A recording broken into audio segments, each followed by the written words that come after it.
Stevens, who we have together been working with a number of students that are in the room. This is part of their normal class. It's just a bigger crowd of visitors than usual. And each quarter, and this is now our second, we've sought to provide a number of opportunities to have critical dialogues around a lot of open questions around education's digital future, and maybe even whether its future is appropriately digital.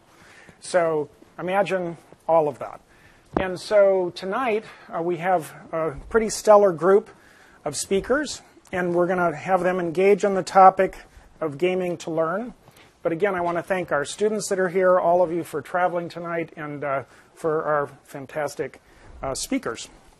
And I want to introduce each of them briefly, but first mention how in fall of 2003, Byron Reeves and I organized our first MediaX workshop. Keith Devlin is here somewhere, right, Keith? On gaming to learn, trying to bring together Will Wright and lots of other game makers from Electronic Arts and other places, learning scientists and educators, and say, boy, you folks sure should be talking together. Isn't there an opportunity here to capture some of the power of games, some of the important insights about different approaches to learning than teachers and talking heads? And that group came together for a couple days, and I've never seen, I don't think, such disparate cultures. And what's... And one of the things that was one of my favorites, because I thought this might be an area in which I would engage in some research, but I was essentially told that unless I had at least 30 hours a week to spend games, I'd have no street cred whatsoever as a researcher. And I looked at my calendars, and I just couldn't find a week with 30 hours. So, but Constance Steinkuhler, as a almost PhD, and Jim G. Goading her, as I understand it, created the first Games, Learning, and Society conference in either 2004 or 5. We weren't sure out there.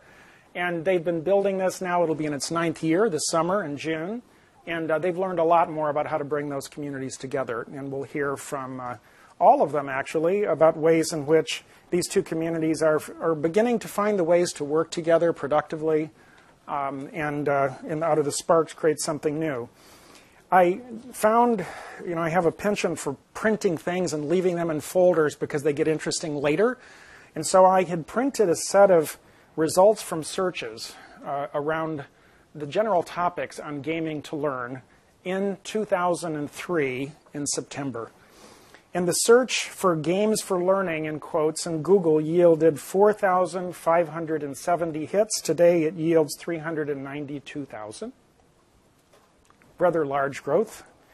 Computer learning games, believe it or not, only returned 457 websites. Now it's 237,000. And you can imagine similar searches. But that gives you a sense of just how much attention has been drawn to this notion. And so I don't want to take up any more time on the podium here other than to briefly introduce each of our speakers. Each of them has more honors and distinctions than I'll be able to relate, but I want to tell you a bit about Jim G., Constance Steinkuhler, Malcolm Bauer, and our own Dan Schwartz. So Jim was born in San Jose, degrees in linguistics here from Stanford, but came with philosophy before that. He's taught at a number of institutions from Hampshire to Northeastern, Boston University, USC. At Clark University, he was the Jacob Hyatt Chair for nearly a decade. He was the Tasha Morgridge Chair at the University of Wisconsin. And since 2007, he's been at Arizona State, where he's the Mary Lou Fulton Presidential Professor of Literacy Studies. Many of us have learned from his books on sociolinguistics and literacies, on discourse analysis, and most importantly for the topic tonight, what video games have to teach us about learning and literacies, now in its 2nd edition, or maybe 3rd, who knows, coming up. And he has collections of essays that we often find inspiration in. Malcolm Bauer has worked for almost 20 years in human-computer interaction and cognitive modeling, first at Princeton, working with Brian Reiser, and also with a degree in electrical engineering and computer science. And for many years, he was at the Carnegie Mellon University, but since about 98, he's been at ETS, but he's currently engaged in an endeavor that I hope will really yield some great explosive creativity in the learning science and gaming intersection. Dan Schwartz, for many years, 8 years, was a teacher, everywhere from Kenya to Los Angeles to Alaska. Ask him some stories about that.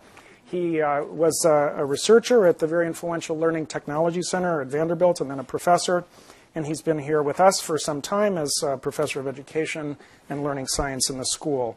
And he'll tell you about the range of his work, so I will not continue. Constance Steinkuhler's had, I guess, a very interesting year going back and forth between Wisconsin and Washington, where she's been a senior policy analyst at the White House Office of Science and Technology Policy, the place where they call the shots around how federal funding gets allocated to things like the Human Genome Project and initiatives that relate to STEM learning and other things like that. And she's been advising on national policy decisions on how video games and play relate to learning in the future of education. She's an associate professor at the Digital Media Program at UWisconsin, and I think will be running this Games, Learning, and Society conference yet again. So with those brief introductions, I think you'll welcome both new ideas and the sparks that are bound to fly as they talk together, and we'll begin with Jim G. Okay. I want to start by saying, look, as we have gotten into using digital media for learning or games for learning, there was an earlier technology we thought would save schools and create equity called books. And what did it give rise to? Well, it gave rise to the textbook, the worst educational tool ever invented. And through literacy policies like No Child Left Behind and Reading First, to a use of books that all research showed would create greater gaps, and it did just that. So the book revolution failed, and it didn't need to fail because we do know how to use books to learn. For some reason, we chose not to do it in school. So it's my greatest desire before I die that as we move towards using games in school, we don't create a digital textbook so we can replace the worst thing ever made.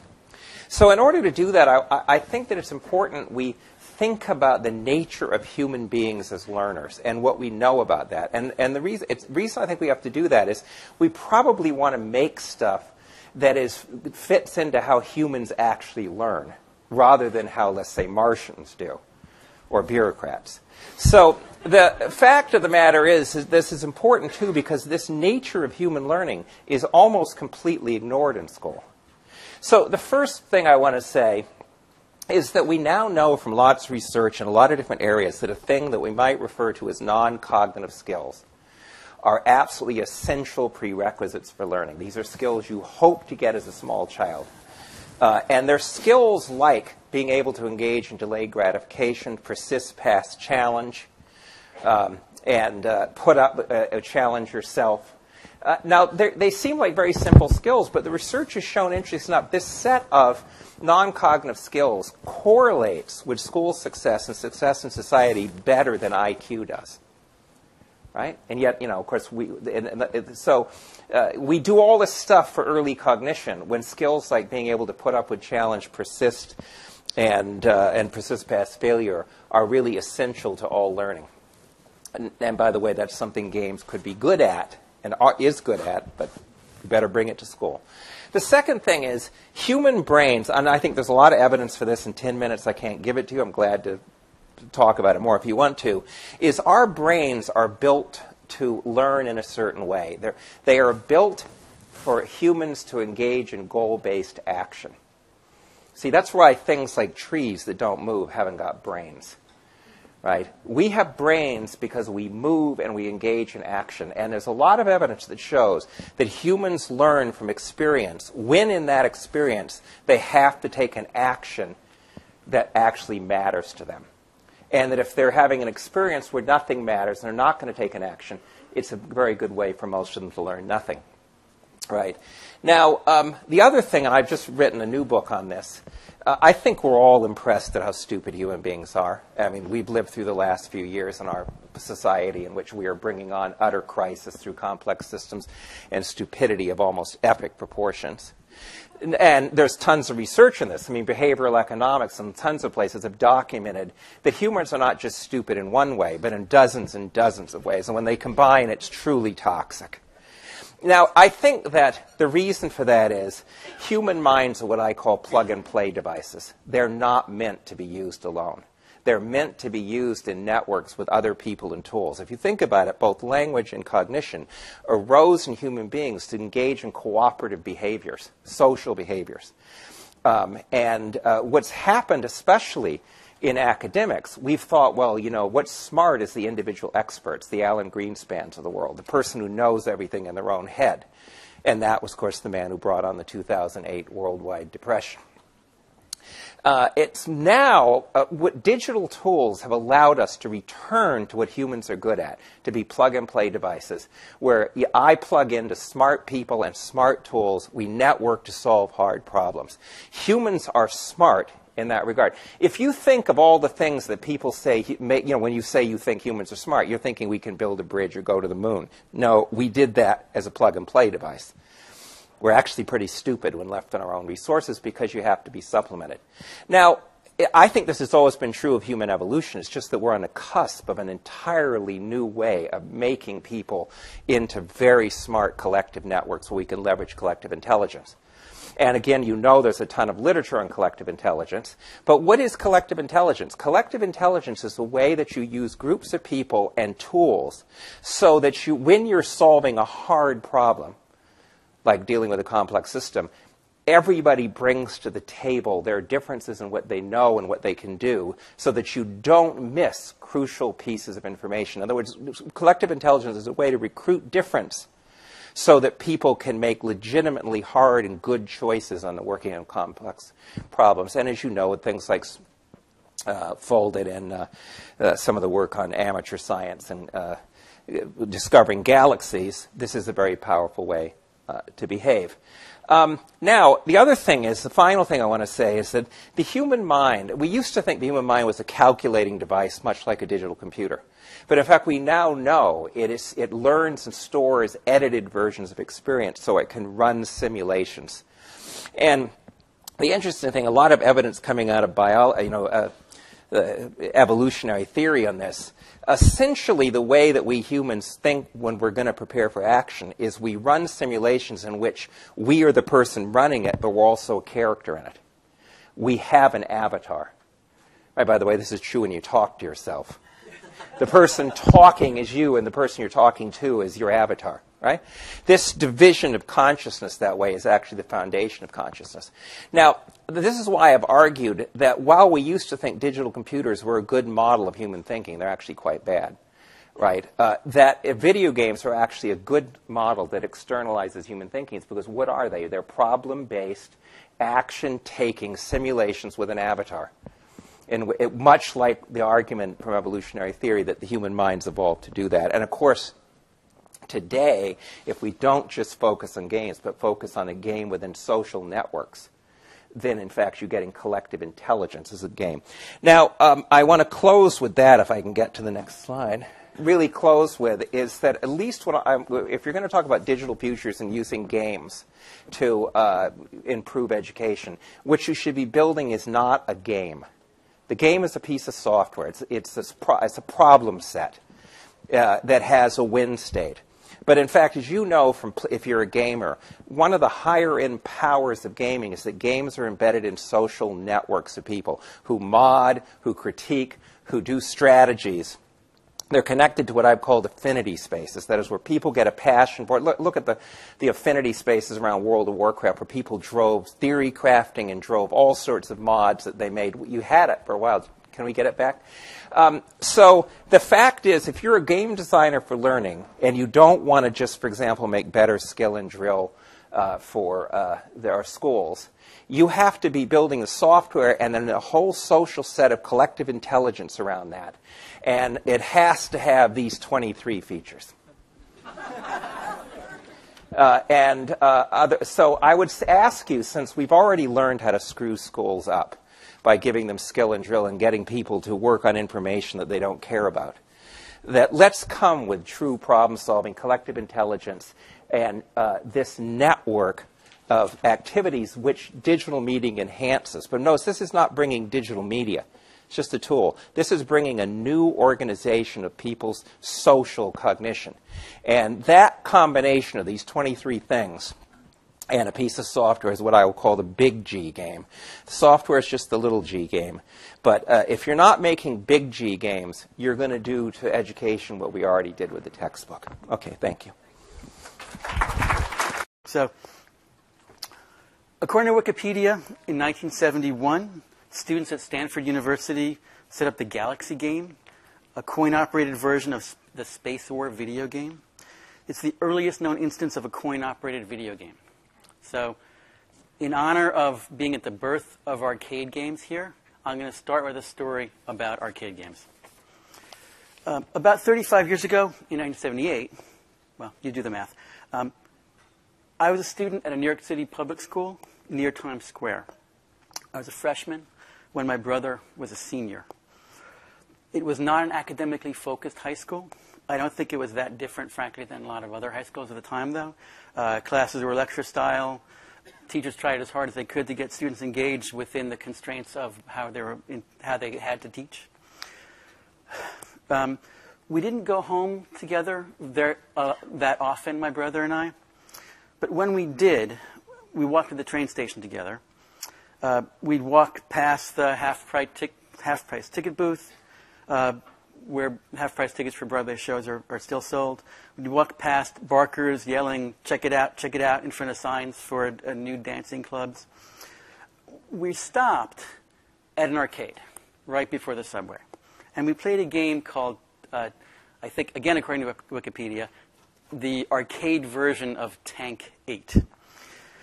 And you see the screen here? It was actually a big tabletop that had 8 controllers on it. So 8 people could play simultaneously. And each one had a tank, and basically you shoot at each other. So it's not a complicated game. It's 6 years after Pong came out, so it's pretty simple. But in the play, in the collaboration, there were many things that were going on. We'd have, my brother and I would play, 3 to 5 other people would play. We would shoot each other. We would team up and go after other people. We would try to fake people out. There was play, there was learning, excitement, risk, bonding, collaboration. And we chose to play. We sought it out, and we wanted to pay for it. So in my case, and my brother's case, with the hard-earned paper route money. In contrast, school, we were legally required to go to, and in fact, adults would probably hunt us down if we didn't go. So since then, a lot has changed about Times Square, schools, and video games, but especially Times Square in certain respects. The standards-based education movement has perhaps had the side effect of slicing and dicing curricula in a way to make it much harder to develop compelling learning experiences that integrate a variety of skills and competencies. Video games have become more types of games, more ways of playing games on many more devices, more people playing games. And they play almost everywhere except school. So the challenge that I think we're here today for is how to combine the carefully designed, compelling playing and learning experiences that exist in good video games with the learning goals that are valued by parents, educators, policymakers, and kids. It's not as easy as gamification folks would have you believe, or education folks, for that matter, too. Just creating a successful video game is hard. Video game developers claim success rate for games that go into production is worse than the success rate for movies. So it's not an easy enterprise just to satisfy the video game constraints. Now, to be fair, there are market constraints, other factors for that, too. But it's still hard. On the other side, combining learning and assessment in a technology-based environment without gaming is hard, too. So one example of a kind of technology that is on the order of that complexity is our computer-based tutors. An example of Carnegie Learning's Algebra Tutor has a reach of more than 500,000 students. It was recently bought by Atlas. But it has roughly 25 years of R&D behind it and 15 years of commercialization behind it. So combining the affordances of games with academically valued learning and assessment creates a design problem with a new combination of criteria and constraints. And so far, there are not that many clear positive examples of it. How do I get to the next slide here? Just press the space bar? No. Okay. So this is one example, and it's a very specific example of something that I think is a success. But why do it? Why actually address the challenge? And my claim is that when the elements do come together, the results can be breathtaking for learning. One approach has been to be really smart about finding the game in the knowledge and skills of a specific discipline. And I think this is an example of that. It's a game called Dragon Box, developed by a company called WhatWeWantToKnow.com in Norway. It's too new to have any research about it, so I'm really presenting it as a design example. The developers had the insight that pure symbol manipulation component of beginning algebra was very game-like and required very little background knowledge. They created a game that starts like this.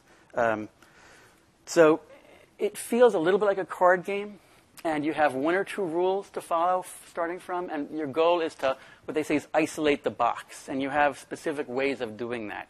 In this case, you can cancel the two things here, and you can move, well, I take it back, actually, you move these up here, and you move that up there to cancel out, to leave the box alone. And you go through a series of those things. They're very carefully paced, and there's incredibly well-designed feedback to help you learn and move forward.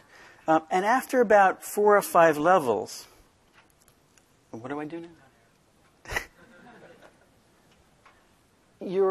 You're solving problems like this. Instead of the box will be replaced by an X. And you have slightly more complicated rules to isolate the X from everything else. And so, for example, my son did this, and he's 9 years old, so 4th grade. Again, just as an anecdote, his least favorite subject is math, much to my chagrin. But he played this for a whole weekend. And he was solving these problems for fun. Now, when he was done, and he went back like weeks later, and he still plays it. So he's solving algebra problems for fun. They have come up with the insight, the game in the math. Now, it's a tiny piece of math. If you can do this, it's a very tiny piece of math, but it's a very important piece of math. But as an example of connecting the game experience to a very specific kind of knowledge, I would claim that this has potential of being a success for that very limited, narrow piece of what we're talking about. And I present it as an example in that case. At GlassLab, we're taking on a variety of approaches to the larger games for education design problem. Our focus is formative assessment, which we see as a central connection point among games, learning, and assessment. Formative assessment, it's not a thing. It's not a test. It's a process that teachers and students and really any learners engage in. Formative assessment is an assessment in the service of learning. We see parallels between the practices of formative assessment used in the classroom and features of games that game designers have been developing and improving over the past 30 years. And that's one aspect of the opportunity that I think we have. So here are some example parallels. These are 5 principles from the literature of formative assessment. They involve a lot of issues. Again, it's not assessment in the small.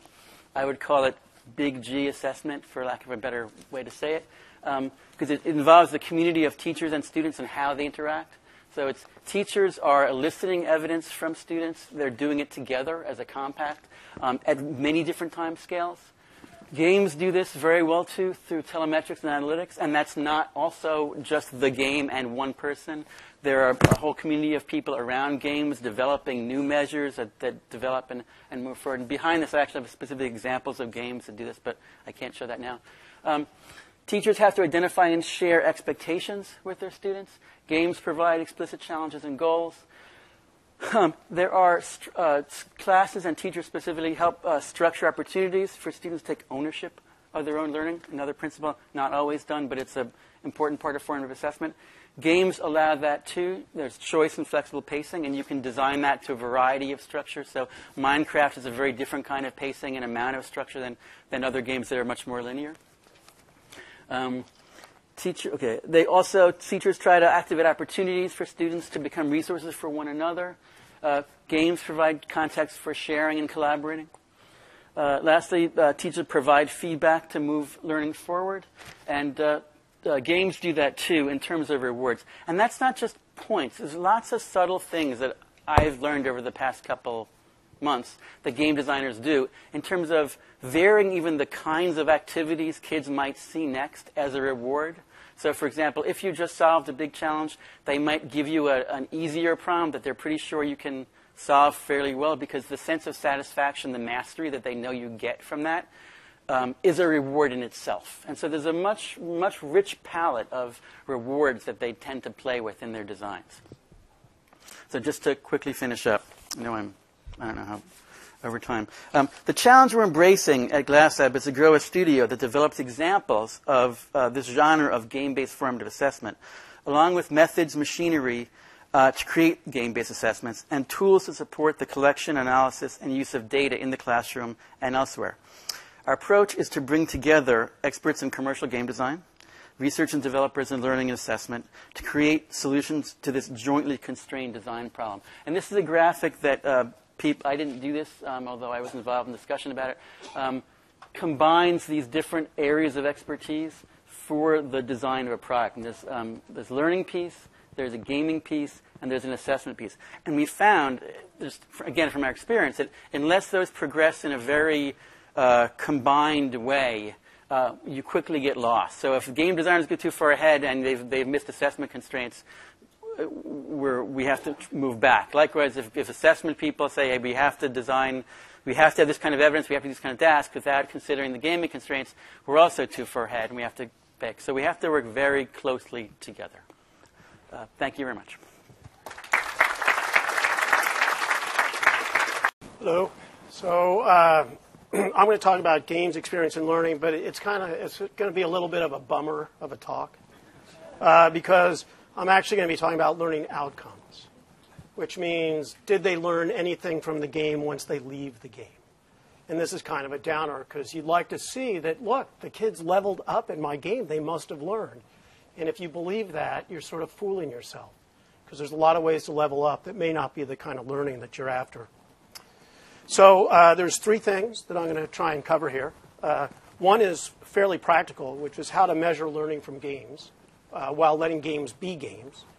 The other is a little more radical, which is to change what we think counts as learning. And then finally, to do a little bit of PR. And you'll see which parts of the PR. So it's important to recognize games are not just motivation. They have lots of great motivating features to them. Here's a lovely game. It's got Ariel. It's got points. It has all the motivational stuff. But it seems to have gotten something a little wrong, which I'm not quite sure what 4 fish times 2 fish means. I don't know. Are they going to procreate and perhaps make 16 fish? So it's important to recognize that games aren't just motivation. Games create good experiences. This is really what a good game is about. It makes an experience that's satisfying. And so here's an example of 2 games that get experience right. One is Corral, and this is a very quantitative world where everything in the world involves numbers. Here the child is teaching chef how many fish to cook for the raccoons. And if the chef gives the wrong amount, the child gets to see, is it too much, too little? So children get to experience larger, smaller, sense of 5 total versus 5th position. But it never teaches anything specifically like math facts, like 4 fish times 2 fish. Here's a more demanding one. This is called Leo's Pad. Here's an environment that's pretty high end, and it's trying to teach things like social emotional skills. And so how are you going to go assess this? And this is sort of where the problem resides. How do you measure the outcomes of experience? So most games are a mismatch for current learning measures. So current tests measure the stuff of classrooms, of school, facts, normative explanations, concepts, procedures. It's what shows up on tests. But this isn't what games are special at. Games are special at providing experiences. compelling moments, practices, insights, opportunities for collaboration. And so how do you solve this problem, that our tests really don't measure these kinds of experiences? So are there ways to do this, or do we solve the problem by making games more schoolish? So there's this one game that's a gorgeous game, Teach Algebra. They never quite figured out how to do it. So in the middle of the game, you're playing this world-class video game, and it stops, and it comes up with a set of algebra word problems on a worksheet. And you solve these problems, and this is where you learn the algebra. It's not part of the game at all. But it was a way to make it so that you do learn something that will show up on the tests. So I think a different approach is to think about experiential outcomes more broadly, that you think of experiences as contributing to future learning. So rather than thinking of a game as a standalone delivery mechanism for some content, you think of it in its larger ecology. Maybe not as big as a big G, maybe a middle G is the way I think about it. So here's a game that Dylan created. It was based on Space Invaders, and it got changed just a little bit to become Stats Invaders. And what happens is they come down, and you're shooting them, but it has a couple of tweaks to make it so that you begin to notice distributions and patterns of statistical distributions. This is important because a lot of people think random means chaotic, but randomness has patterns, and so this is what the game was designed to do. So Dylan gave them a pre and a post test. And the pre and post test was a very schoolish kind of test. It sort of asked them what's a uniform distribution, things like that. And here you can see, this shows the gain from the pre to the post. And you can see that if you played the game, it really didn't do anything for you at all compared to not playing the game. Why? Well, because that test is a mismatch for the game. But you can detect the value of those experiences because they prepare you to learn. So another group of students played this game. And as part of the test, they got to read an explanatory passage prior to the post-test. So they got to read a formal treatment about distributions. Here you can see the students who didn't play the game, they benefited from this passage, right? Which they should because it's very schoolish. The important part is the ones who played the game benefited much, much more from the passage. So what the game did is it provided a set of experiences that then when you put them in a context where they got the schoolish stuff stuck. And it made more sense to them. This is what games do. They give you the experiences that then you can sort of talk about and understand later. So that's the practical tip. Now let me get to the more radical tip. So games allow us to do something about measuring learning that we couldn't do before. They're rich experiences, and that allows us to measure more than knowledge. And my argument is that actually knowledge is not the outcome that we want from school. What we want students to learn is how to make good choices. And that this is really the measure that we're after. Do they make good choices about future learning? You go into any kindergarten classroom, and it's up on the number one thing on the list of 10 things they're supposed to pay attention to. Make good choices. We kind of forget this because we get too involved in the facts and procedures. So what we've been doing is trying to use experiences within the games to evaluate if students choose well to learn. So here's a great example from Kathy that's sort of got us going in this direction. This is a game in which there's a bunch of different planets. And on each planet, there's a challenge for solving something about genetics. And that's why it's called Mendel's Galaxy. And you can move from any planet to any planet anytime you want. And so the way it looks when you go to a planet is it looks like this. And you try and solve it. It's not really fun. It wasn't a very good game. But Family Tree Fun fooled the kids for a while. So that was good. So they fill this out, and then they're finished, and they go to another screen that sort of gives them some feedback, and they get some choices. Do they want to play it again? Do they want to go to the resources? So the resources taught them how to win that level. Did they want to get specific answers, feedback about what they had done? Did they want to try a different game, or did they just want to opt out and go design an alien? Not do this at all. And so what we were looking at is when kids fail, when they don't succeed at winning a game, what do? Do they try and get feedback and learn, or do they leave? So the question is, do their choices about learning diagnose anything? So the critical choice was abandonment after failure. If the child failed a game and switched to another planet to play a different game, And the number of times they did that was the measure we were looking for. So they're choosing to quit, basically. What we found is that abandonment predicted about 50% of what they learned from the game, which is what you'd expect because they didn't stick around to learn. More interesting, it also explained about 33% of the variation among these students in classroom science, in their physics class. Had nothing to do with this. The abandonment after failure was a better predictor than the rate of failure in the game. So it wasn't just that they didn't know, it's that they chose not to learn. Better than their standardized test scores, better than their pretest scores, and better than motivation survey measures. For example, do you believe you have a fixed intelligence? So looking at these choices is telling us something about these kids, and these choices are having a big effect on what they're going to learn in the future. So this inspired us to become more ambitious, and so now we're just a little factory cranking out these games. We've gotten better at it. Each one of these is sort of trying to get at something, sort of a 21st century skill.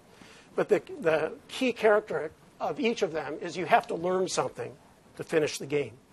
And then we see how do they go about learning. For example, the middle one, if you do something, do you look to the critical feedback or do you only ask the people who liked it to give you feedback? So here's an example of one of our first ones. It's quite elaborate. This was about critical thinking. So critical thinking is deciding what to believe. Most tests of this give you a set of propositions, and then they give you a conclusion, and you decide, do these propositions warrant that conclusion? We thought it was probably better to see whether children choose to decide what to believe, as opposed to the pure horsepower and IQ. So this game is like American Idol, and what the kids need to learn is RGB light, red, green, blue.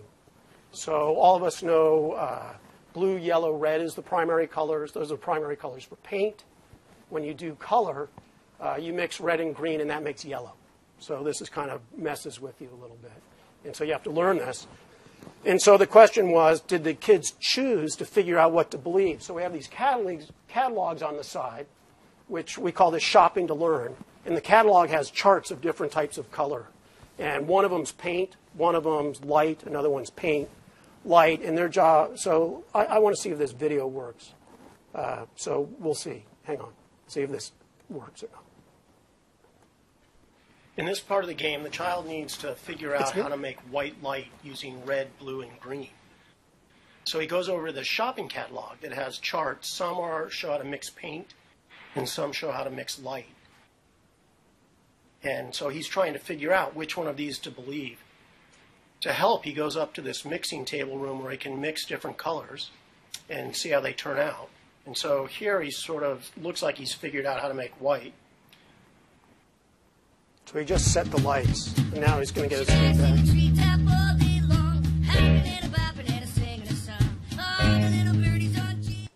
And he got it right. So if he gets his wrong, it's like American Idol. His character's off. So his goal was to figure out how do you get the lights set right.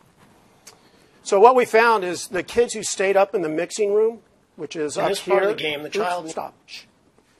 The people who stayed up here and the kids who used trial and error to figure out how to set these lights, they're doing badly in school. They're doing badly in math. The kids who spend all their time down here trying to figure out which of those charts to believe, they're doing well in math to the tune of r squared of 0.4, or we explain 40% of the variance just from this one measure. So looking at students' choices tells you a lot. So in conclusions, people are often confused about what counts as useful learning. I think their ideas are shaped by school tests. You think that what counts has to be a fact, an explanation, or a procedure. It's a bigger world out there of choices that you make, and these are things that you learn how to do. So I think games can change that. They provide rich experiences, and we're trying to figure out how to measure those, but they also can help you learn to make choices and how to measure it. Here's a much more elaborate treatment on this that you can download and make me famous.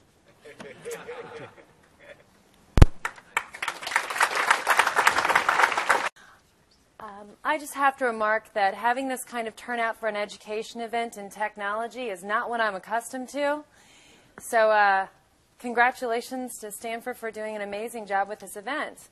It's really interesting to see how diverse this crowd is, and that there's this kind of turnout. You know, I'm in an educational communications and technology department that re-rolled itself as digital media and is trying to catch up very quickly, if possible, with the 21st century that's basically pouring down on its head.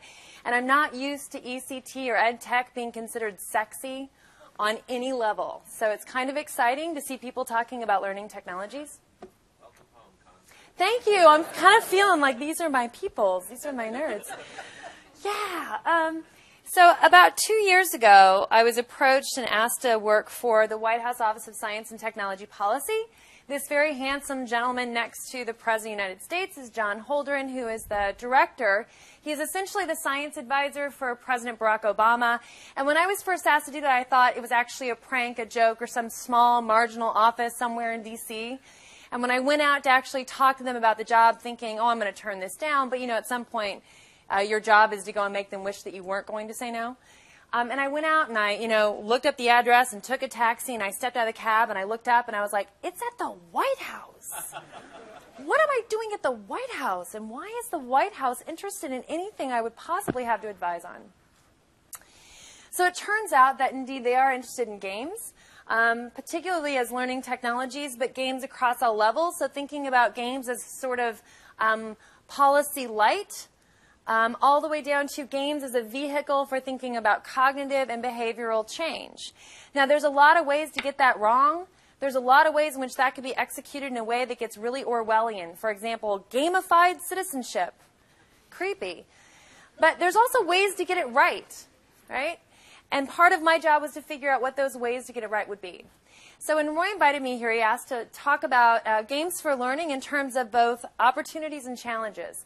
So I thought I might frame a little bit about what are some of the opportunities, 2 opportunities that the White House would have recognized around games for learning specifically, and then one of the challenges. So in the last year, I now am back as an academic, but in that year of policy work, I really worked on this portfolio of 3 big questions. One of them was, what games should exist that don't? Like it or not, even though we may have a diversified games market, it's not visible to the public, it's not marketed equally, and it's not equally treated or equally consumed by players and parents and adults. So what games should exist that don't yet? Number 2 is, what kind of ecosystem, what kind of innovation ecosystem is necessary to get those games created? And the third one was, what kind of new discoveries could we come up with that games might afford? Which seems really far-reaching. But if you're working in the world of neuroscience, neuroplasticity, if you're working in some of those other design fields, it turns out, for example, computational science, games as an environment actually kick off interesting data that could very well change how we think about typical social sciences and human behavior itself. Ooh, ambitious. So I want to start with the most basic thing, right? Games are basically architectures for engagement. How many game designers in this audience? Okay, so what this crowd does is build an experience that is inherently compelling, and they do it through paying a lot of attention with the people who are playing their designs. This is why, for example, the games industry in America is $25.1 billion compared to, say, music industry, the next up, which would be about 15, or Hollywood box office movies, which is about 10. It's why, for example, we talk about games as addictive. We don't talk about books as addictive. We don't talk about textbooks as addictive. I wish my courses and my talks would be, but that's simply not the language that we use. Kids right now spend 11 hours on media, jammed into 7.5 hours of screen time through multitasking, and games is at least 90 minutes a day of that time, and that's more than they spend on homework. So, and yet, I sort of carved my career so far in trying to make the empirical argument that there's intellectual work that goes into games and trying to figure out what that intellectual work likes. And it turns out, for gamers, this is a no-duh statement, but it turns out games are hard. They're complicated. They recruit sophisticated forms of thinking when done in particular ways, right, in certain contexts. And yet, despite all that difficulty and challenge, there's still this incredibly compelling medium for engagement. So why does engagement matter? Most of my work has focused on things around content learning. It's a lot easier, it holds still, and it's what I'm sort of better trained in and more comfortable in than thinking about motivation or engagement.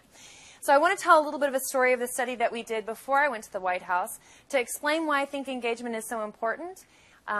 So we were at that time, we ran a 2-year study funded by MacArthur Foundation to look at boys.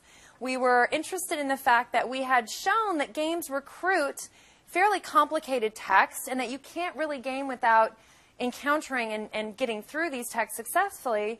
And yet in our nation, boys on average read at least 2 grades below level. And that's a known thing. That's been going on for 25, 35 years. So we were really interested in figuring out this connection. So we pulled together an after-school program, looked at these kids for a period of about a year back in 2009.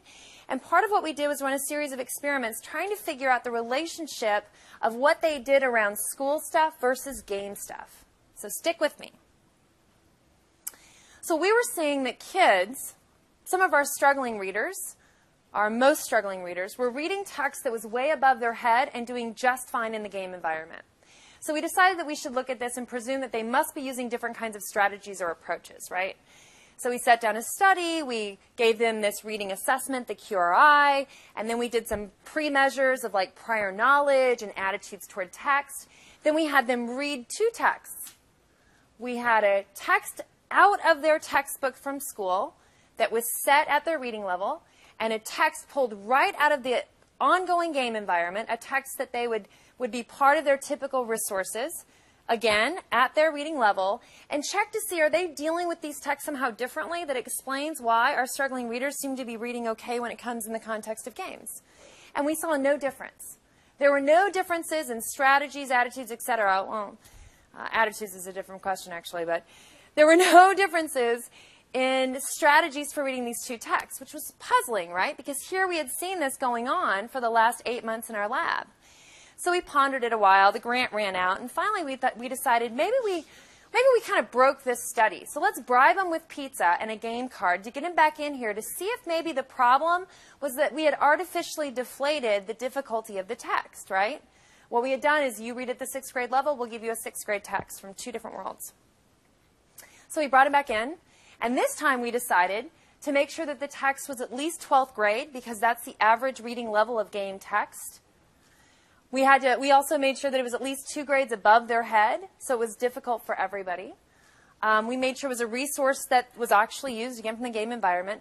But we asked a simple question. We said, give us 3 topics that you'd be interested in reading more about to solve something in the game. So each of those students gave us a topic. We scrambled out to find a text that met our criteria, et cetera, et cetera, et cetera. We brought that back in. We tested them again. And here's what you ended up finding out. You ended up finding out that when you allowed them to choose text, struggling versus non-struggling readers, so the struggling group is about 2.5 grades below level. The non-struggling group is reading at grade level. What you end up finding out is that even though the struggling readers are dealing with text that is almost 5.5 grades above their head, even harder than the non-struggling readers, they're reading at independent level with no differences whatsoever in their performance. So here's what you see. You see that for struggling readers, when they're allowed to choose text, they perform the same as non-struggling readers. These 2 groups, the differences between them, dissipate. So why is engagement important? Engagement is important because, for example, when it comes to things like reading, which we would argue ostensibly is sort of the substrate, the foundation of education itself, literacy with a capital L, right? But it turns out that engagement is really, really deeply entangled in things even as simple as reading. Now we check. Maybe it's prior knowledge. Maybe it's that they know more about the game topic that they picked, so that would explain why they read better. There was no relationship there. It turned out that the difference was that when we opened up the transcripts and looked at the first study and the second study, what you found was that on the first study, there's a self-correction rate of about 17%. And self-corrections are not counted as errors. It's when you encounter a word like settle and a weird B in it, and you stumble a bit, but you recover from it and you move on. That's what a good reader does. We all run into errors, but we fix them. So in the first study, when they were not allowed choice, the self-correction rate was 17%. when you give them choice and it's a topic they care about, that actually more than doubled. So you find that what's happening is an ability to persist in the face of challenges because there's interest. And what a no duh. It was one of these studies where at the end of it we went, duh, right? This should be an obvious thing. But it turns out it's actually not obvious. We don't assess students on reading texts they care about. And yet it is true that our performance looks very different when we actually find the task meaningful, when we're engaged in it versus when we're not. Which raises lots of issues around assessment.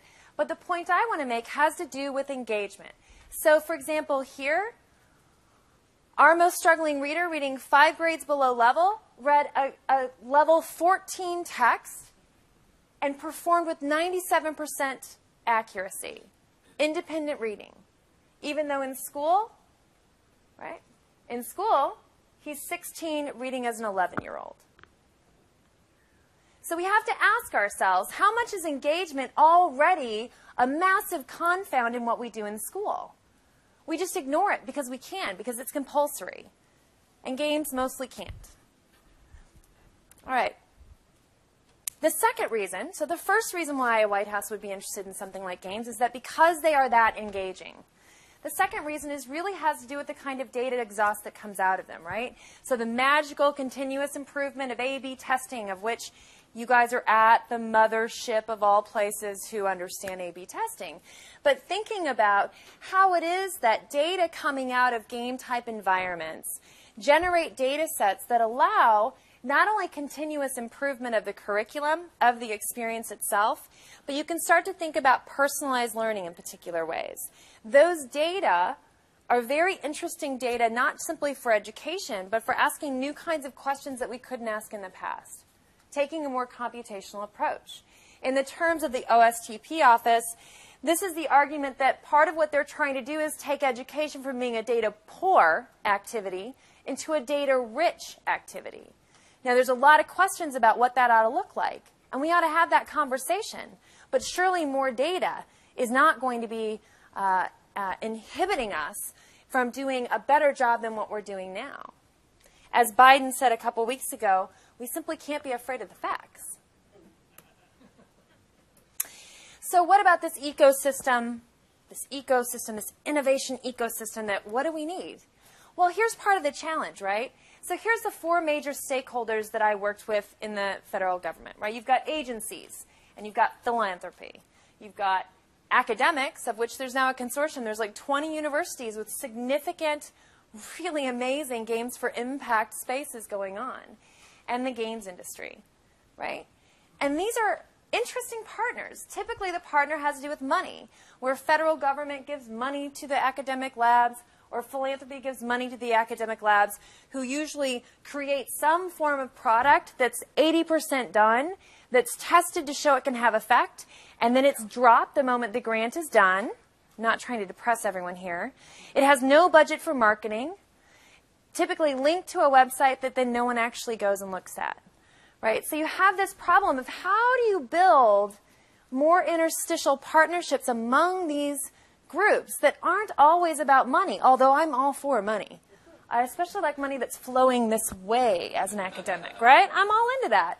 But there's other forms of relationships too, right? I mean, one of our biggest problems is that in the last 3 to 5 years, I have seen some really amazing games for impact, but no one's playing them because no one knows they exist. But there's also some challenges on the grassroots level. So in order to produce those kinds of games for learning, with the data exhaust that really does great things, and it's all going to be magical, you have to put together, I would argue, 3 basic categories of people, which is what GlassUp is doing. Data scientists, game designers, and content experts. And those are 3 really difficult cultures to get together, right? That is built out of relationships that are formed in between people, and it's a slow grassroots movement. So in this particular picture, is one of my favorites. One of the project that I'm most excited about that I'm working on now is actually a game that's for 2 particular games funded by the Gates Foundation that are for mindfulness and pro-social skills. One is about studying attention and empathy through a game that's supposed to be about counting your breath and getting more focused and calmed. And the second one is, believe it or not, I'm going to say this, it's a bit like a Diablo 3 dungeon crawler, except for it's about pro-social behaviors where you're interacting with aliens with no language and have to read their emotional responses and reflect and respond emotionally in return in ways that are successful. Really crazy stuff here, right? In order to pull this off, we have to get groups together like this. Richie Davidson, lead neuroscientist in neuroplasticity, who studies things like open, closed meditation, mindfulness practice, etc., with a Buddhist monk, Matthew Ricard, totally amazing guy. By the way, when I first met him, he said, well, we all do know that video games cause violence. And I was like, oh, this is going to be a long day. Mike Beal, the design lead, straight out of industry, right? I actually made him come over and meditate with us once at the meditation center that Richie runs, and I really thought he was going to crawl out of his skin. He basically came out and said, never make me do that again, ever. And I was like, okay.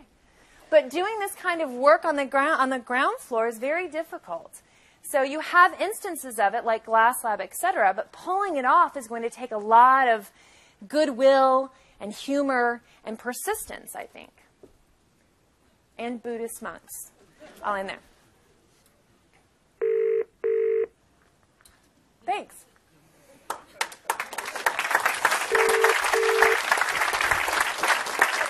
So I also want to highlight Dan on choice as outcome in preparation for future learning. I want to learn from what you have to ask our panelists. And on Constance, her theme on persistence with interest, I think all of us are really interested in learning more about what the panel has to say. So please, Mitchell, you can circulate the microphone. Abby and I have microphones. Because I know we don't have a lot of time, and we've got such a great group in the room. So please offer up your questions. We have a good chunk of time. Good. Right? Yeah. It's, what is it, 7 o'clock? Yeah. Okay. And if you would you, if ideally you stand and introduce yourself? Hi, Ed Briseño from Mindset Works. Thank you for your presentations and for being here. My question is, if one of the objectives of education is to create lifelong learners, games are a great vehicle to engage kids, but it is something that is outside of the child, outside of the mind, that is engaging them in something. Do you have thoughts about how to transition from having something outside the child generating the drive for learning to transition into the drive for learning coming from within? If that makes sense. Well, I think it depends on the game. There are a variety of games that are much more constructive, where the creative spark and the instantiation comes from the individual. They're not as a linear or even as scaffolded as other games. So I think I mentioned Minecraft before as very much like a Lego-like system for building worlds. And a lot of that comes from, there's not as much structure in the game. It has to come more from the person playing it.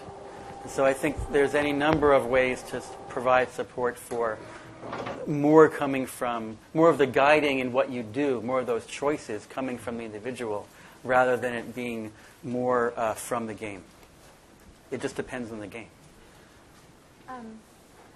So we think about this a lot in our lab because we're trying to build games that are great for perceptual, attentional, and emotional well-being, right? So what does that mean in terms of engagement? And I think about it a lot, and I don't think that we know empirically yet.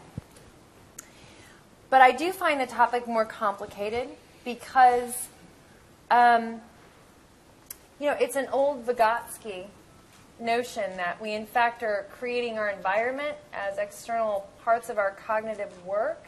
So part of my own day-to-day self-regulation is my calendar and my, I use, I'm middle-aged, okay? So I use lots of, Daily Bird and Nike Plus, those kinds of things.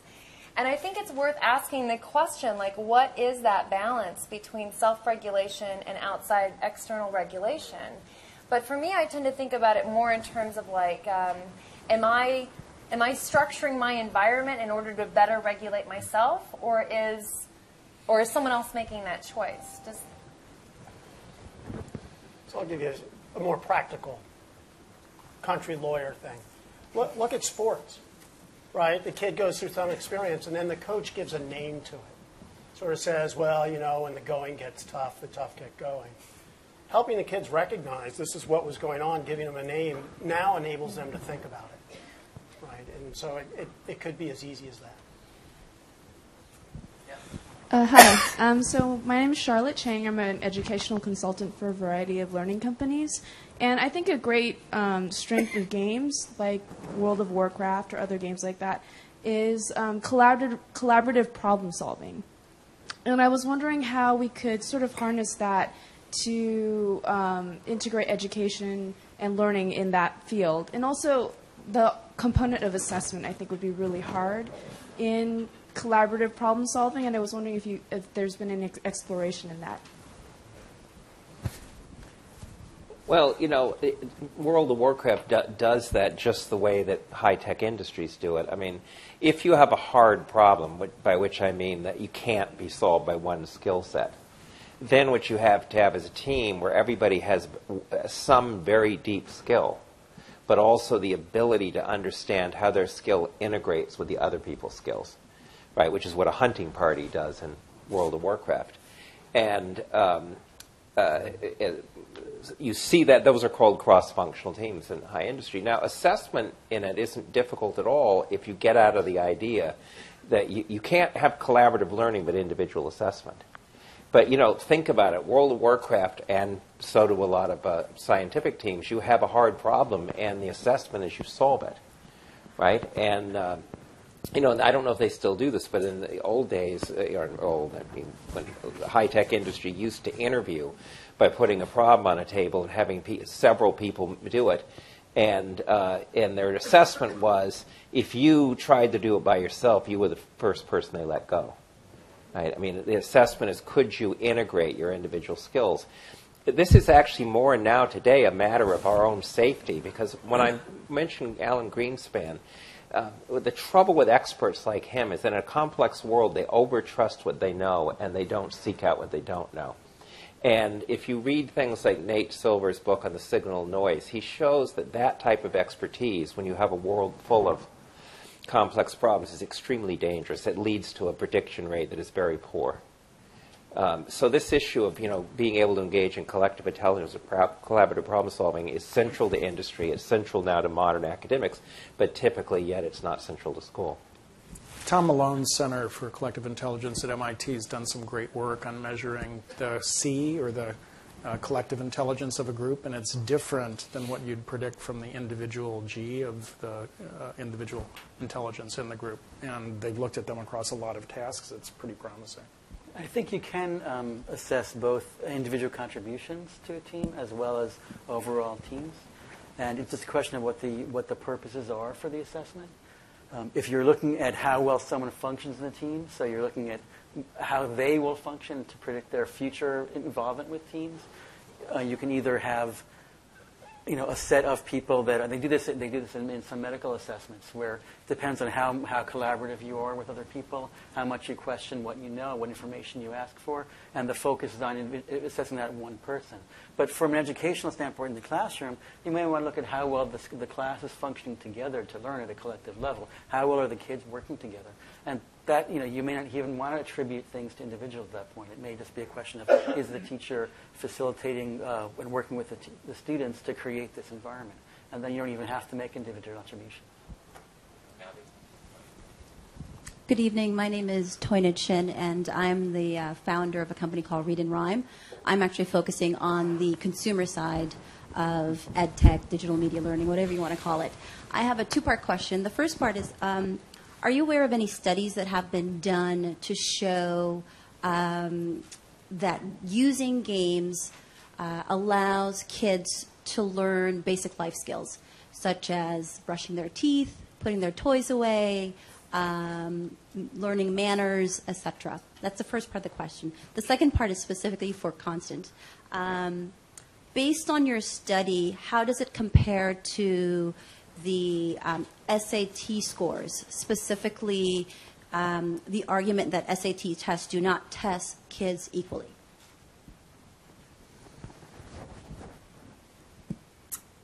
I don't know if I'm the best qualified to answer the first question. to my knowledge, I don't know of any directly, although there's a lot of conversation around like resource management, time management around games, for example. But I'm not sure that actually answers your question very well as far as the first one goes. As far as the second one goes, the idea that we have problems with our standardized measures and that they do not measure raw ability necessarily has a long history, right? Mismeasure of man, Stephen Jay Gould. Let's just leave it there. But there's, there's a long enough history to that. It's interesting in that when we ran that study, this would have been, I guess, 2011. So I went to the White House right when we had finished it, and I was trying to write it up to get it out. And it was interesting. At that time, I was reading some of the other literature around similar studies emerging. And so some of them at that time were the most compelling ones were around, for example, IQ. And I'll give you an example. There was a 2011 study that went in and took behavioral observations of kids about to take a standardized, an IQ test. Over 100 kids. They did the behavioral observations, and then after the test, they went and looked at its relationship of whether or not they seemed engaged versus bored, leaning back, that kind of thing. And it turned out that once you controlled for a level of engagement, that the IQ test, the predictive power of that IQ test went down dramatically. It was very interesting. So I think there's kind of a pattern of stuff emerging, but this isn't the first time we've raised this issue. I mean, you're bringing it up now, right? There's a long history of IQ tests and other forms of assessment that have not, that have included things like culture in the items, right? So early IQ tests have these questions that we would now just laugh about ads that only a certain population would actually know. And so I think that we've always sort of tried to catch up with that. But maybe one of the points that you're making is that I'm not sure how to think about this, but in the guys that we were studying, it's almost like a matter of taste, and taste is embroiled in culture, right? In the ethnographic data, I have to tell you as well, overwhelmingly, they really felt not part of the literacy curriculum in schools. Rather than being allowed to read like Red Badge of Courage, they were, in one instance, a middle schooler, one of our youngest, their class activity was to read the Diary of Anne Frank in unison, paragraph by paragraph, with one person reading it aloud going down the rows. And the kid literally said, I'd rather stand in the corner and jump on one foot. And I was like, I would too. And I like the Diary of Anne Frank. But, so to go back, I think that there is a way in which decisions about what ought and ought not to be read, which is usually done in a moralistic kind of code, that it's violent or militaristic or somehow other dangerous than the other. And so that kind of reading is relegated out. I think that does actually bite some populations and not others. And we don't see it as an equity issue. It's usually framed in terms of legality and who's at risk of being dangerous, which are usually adolescent boys. I say something about the life skills thing because being able to brush your teeth correlates with your future dental bills, but probably not with your success in society. But the things that I mentioned as non-cognitive skills, which you saw in both Constance's talk and Dan's, being able to persist past failure, being able to look for challenges, being consistently staying with a problem.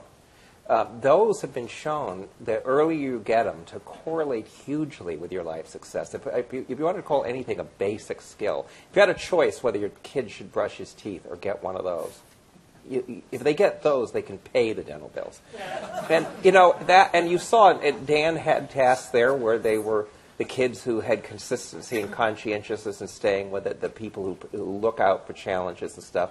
The fact that stuff is embedded in particular people's interest and engagement, those are really the important life skills. And you really can't master a lot of the cognitive and intellectual dimensions if you don't have those, because you're not consistently staying with the problem. I'm going to invoke executive privilege here with a comment and a question. First of all, spectacular panel. Thank you so much for the range and quality. I was just a regular old academic until September, and then this revolution rolled through Stanford, and you can see just how much fun it can be to go here. Which is actually, in a sense, part of my question. I mean, I was really struck by, in different ways, what several of you said, that a great deal of what's going on with the incentives of learning through gaming is desire. It's essentially the harnessing of desire. A deep, idic, messy, unpredictable, and in many ways, dangerous desire, which some of you indicated as well. And that suggests to me two things. First, that a lot of the intellectual equipment in what we currently call the humanities is eminently important for creating the kinds of technologies that you're talking about. And second, an insight that I'm going to be thinking about for some time, and I'm hoping you can help me with this, is that the whole history of 20th century psychometrics, to the extent that I understand it, has been predicated on the notion that we can dispassionately assess capacity, right? Netting out all that noise, all those feelings and desires that interfere with the signal of capacity is what a lot of psychometrics is explicitly designed to do.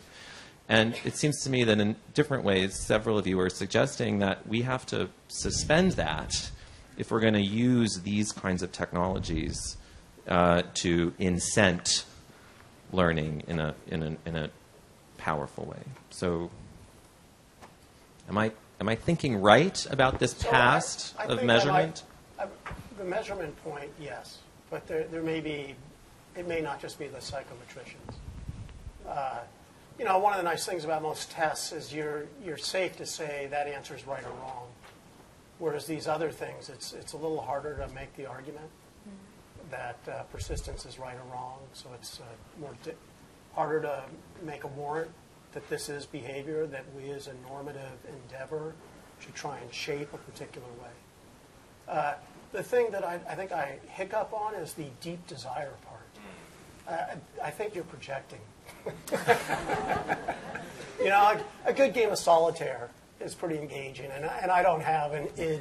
Come on, tanks, tanks going through mazes, killing others, massacres. I'll be a taker on civilization that. I don't know if I'd wipeouts. use desire because that also smacks of kind of postmodern stuff where the desires have to be more interesting.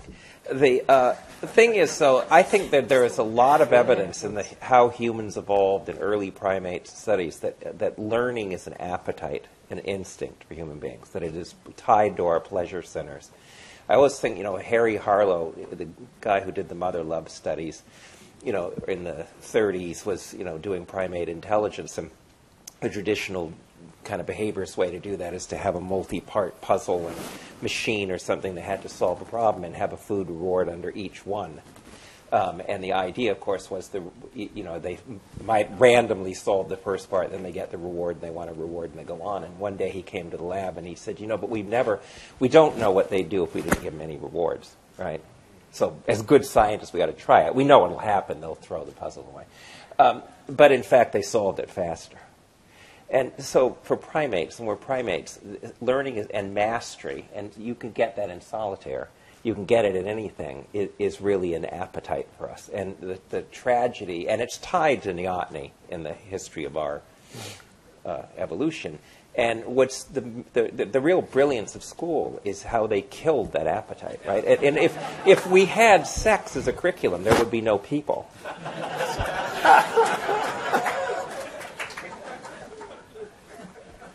So I work at, even though I work at ETS, I am not a psychometrician, but I feel very strongly that they are not the people to blame about this. I think what you're getting at is more about what is the construct? What does society care about measuring? And the method you use to make inferences from the data, the psychometrics, really can be applied to anything. So, for example, Val Schutz's work and other people are looking at applying those same methods, for example, Bayes nets, for making inferences about 21st century skills that go more onto the non-cognitive side.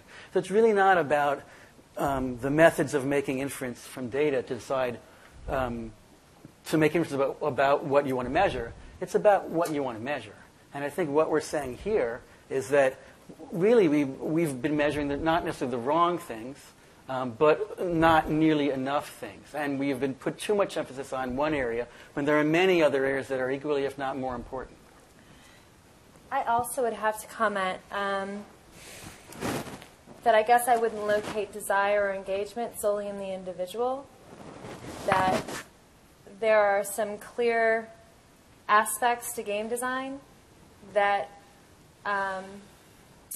that are engaging. So it's partially in the environment, like the way that goal sequences are set up, the fact that you know the goal, the fact that you have some sense of the problem space. This does not describe a typical piece of curriculum like reading the Diary of Anne Frank in unison, person by person, right?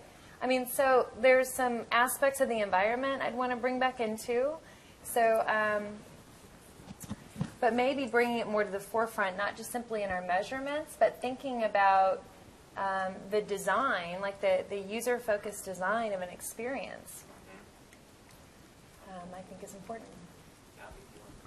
I'm sure you're familiar with the fact that by raw numbers, the largest educator in the United States is the Department of Defense. And the reason I bring this up is that I was looking at C-SPAN recently, and Henry Kelly, former president of the Federation of Americans, you know him? Yeah. Wonderful fella. He was talking about how DOD had finally said, we're in trouble here. 4 out of 5 students who graduate from high school are not fit to apply to the military. That just astounded me. So that one of the part of the question is about obesity, which has not been mentioned. The monk mentioned violence, but some people say obesity is an issue as well.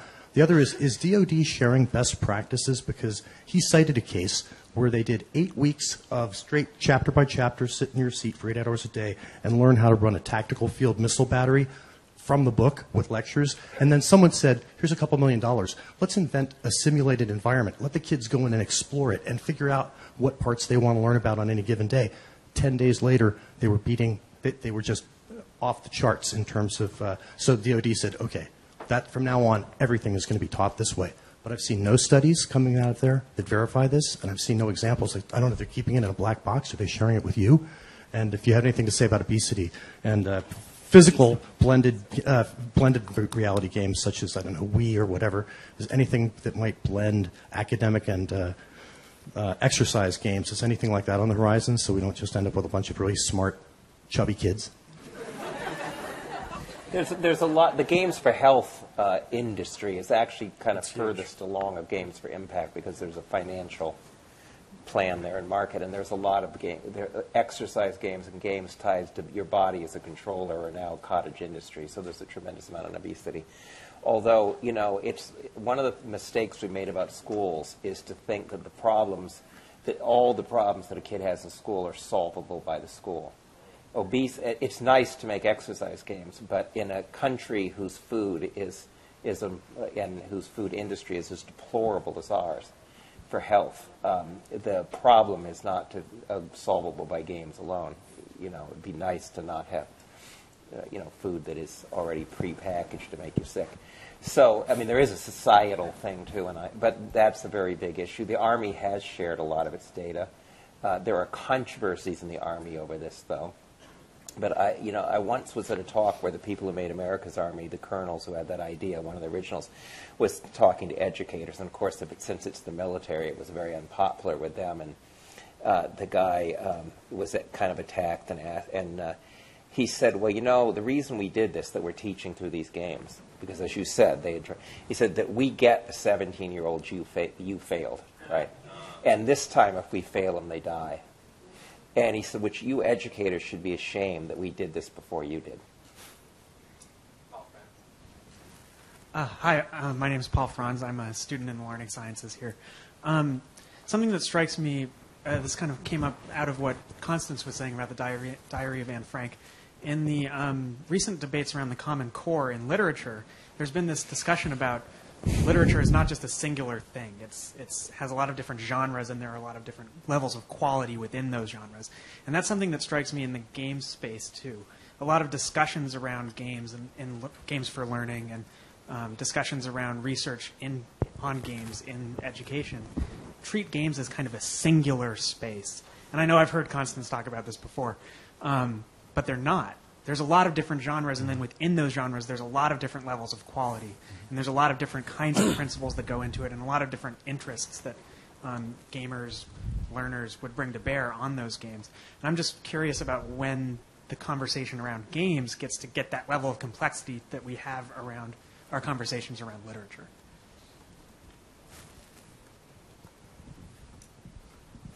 And Wittgenstein used games as a word to teach us that we didn't understand the meaning of a word. That it was a family resemblance concept. Early on with game studies, people wanted to define game as a category with necessary and sufficient conditions, which it doesn't have. I fully agree with you. Games are very different. There isn't a unitary category, and as Roy is saying, the irony is Wittgenstein used game as his paradigm example of a family resemblance concept. The other thing is it's a changing target. Today, there are things that we wouldn't have counted. I mean, look at the Walking Dead series. Is that a digital movie or a game? What about Journey? So it's sort of a moving target. I don't think it matters whether something's a game or not. I hope, with literature, the danger is, and this is going to happen with the Common Core standards and anchor texts, is we see literature as about me imposing my taste on you. What literature should really be about is teaching you how to talk and interact with others around literature, right? To be part of a conversation. And I hope that's what we do with games, and not replicate the idea that some experts dictate the canon in that. Abby? Yes, my name is Kareem Edward. I'm a doctoral student here. And I wanted to ask a quick question about access and infrastructure. It's wonderful that we're having this discussion about education, tech, games, and being able to develop choices and life skills. But what about marginalized communities that may not have the infrastructure or the access to run these games?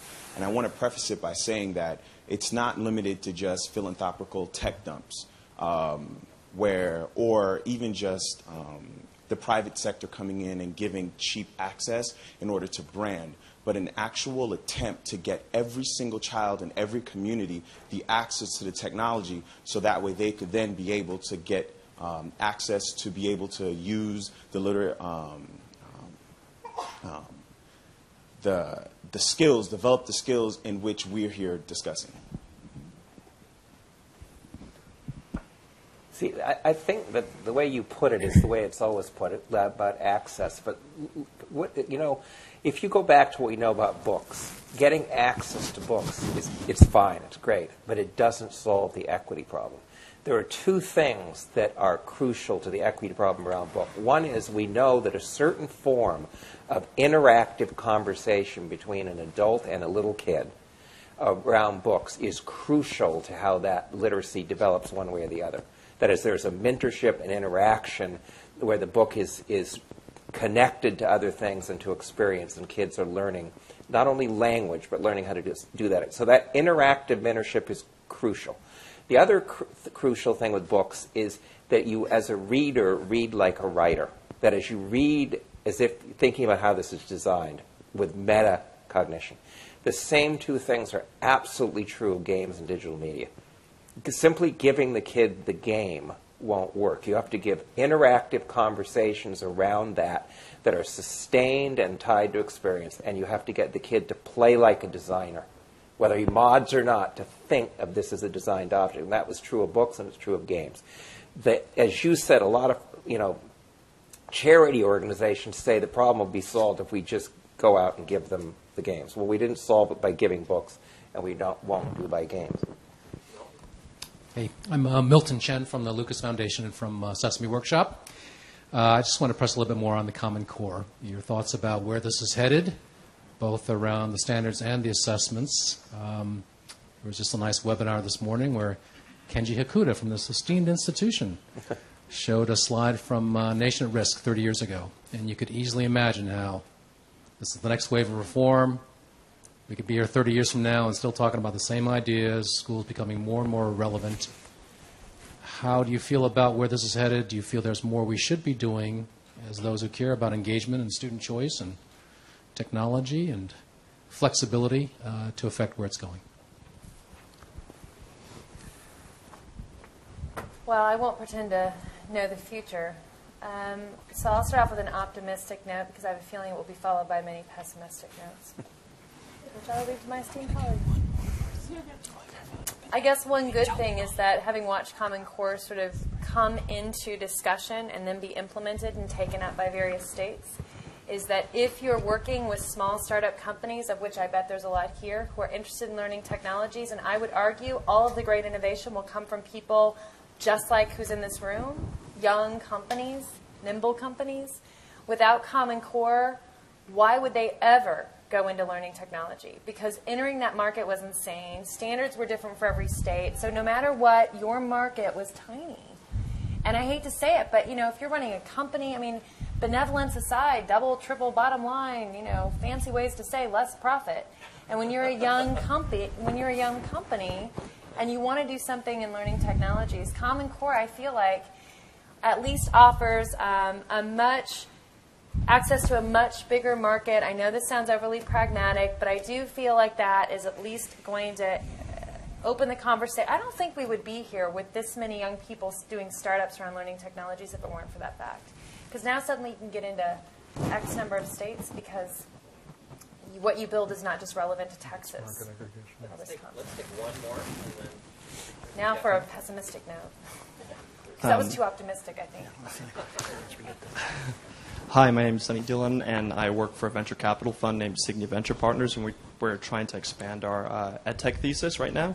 We do a lot of gaming investing as well, so with games like Oregon Trail and Carmen Sandiego, edutainment as a category, in the young kids mobile space particularly, where you're starting to see a lot more games such as like Mind Snacks, Motion Math, a lot of games that are focused towards young children. What kind of game mechanics or narrative, or is it licensed content, do you think has had the most impact in actually upping the learning quality that's imparted through that entertainment?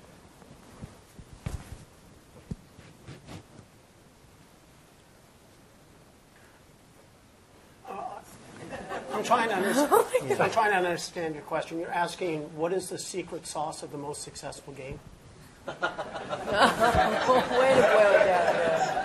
That would be his question. Yeah. And can you meet outside? Yeah, can we meet outside?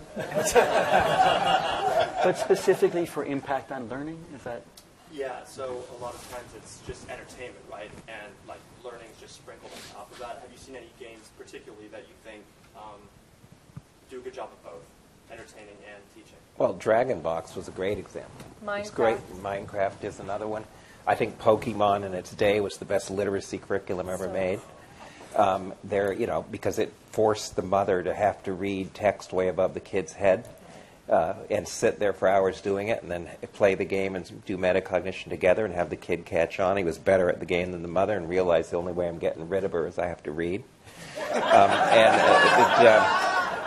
So there's a lot of examples, but it really depends what you want to mean by learning. If you're talking about how to get people to pass tests or do skill and drill, then those are not good examples. But if you're talking about people being able to get the sort of deep skills we're talking about that allow them to resource themselves as learners for life, then those games are very good. If I had money to invest, I'd be looking at things that look a little bit more like Skylander for young children, a little bit more transmedia. I think where they're headed with that particular title is very interesting. And as I'm a mom of a kid who plays it, so I could speculate about the educational outcomes, but thinking about properties that look a little bit more like that, I think is where it's going to head. The industry as a whole, education will be part of that or not. Yeah. I guess one last thought is, again, to your question around the nation at risk 30 years, now 30 years again.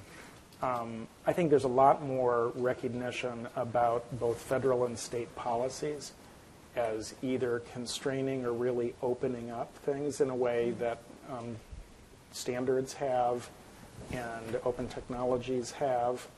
And so I think there's quite a bit of deliberation across the National Governors Association and the Council of Chief State School Officers working with Bloom, this open non-proprietary software stack for K-12 education. It supposedly will help spawn a learning technology ecosystem. that still has state by state and often federal policy issues that are in the way around data sharing, around FERPA, a whole host of things. Right. And, of course, there's the opportunity, and the Ed Gordon Commission on the Future of Assessment is going to be releasing a report on this soon from ETS, which will speak a lot to this. I know Jim was one of the commissioners. There is such an important set of opportunities to look at all the federal policy reauthorization, whether it's ESEA, if that ever happens, IDEA, and all of those, because they can be policies for change that support a lot of the vision that's being described tonight. So that's an optimistic note that there are policymakers that recognize the need for this. I have to add this just to Milton's question, even though it's a contentious issue. My own opinion is that standards of any sort mixed with punitive accountability are toxic. Yes. They will undermine, the accountability will undermine those standards. It's a fair note to conclude. So thanks very much to our panelists.